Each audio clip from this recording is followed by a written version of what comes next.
2014 оноос хойш мэдээлэл явуулж байгаа. Бид нар бол улс их орныхоо хувийн орлогод татрыг бол тухайн бүгд нь төлж явдаг. Нөөцийн хуулийг жижигснээс хойш бид нар хувь хүмүүс нөөцийн баримтыг бол байнга хийж өгч байгаа.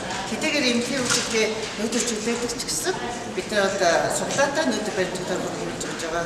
Энэ бас иргэдэд бас нийлээ ач холбогдолтой байдаг. Яагаад тэгэхээр тухайн хүмүүс өөрийнхөө хэрэглээг бас хянах тийм бас дээр бас суглаанд оролцох хэрэгтэй гэж бас бид нар эмнэлгийн үйлчлэгээ нөөцийн баримтыг байгаа.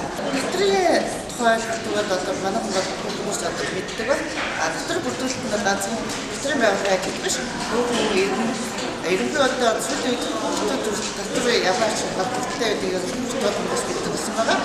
Манай байгууллага үзсэн нэгдээ дотор бүрдүүлэлт нь аль болох байгууллагатайгаар илүү сайн хаж байгаа.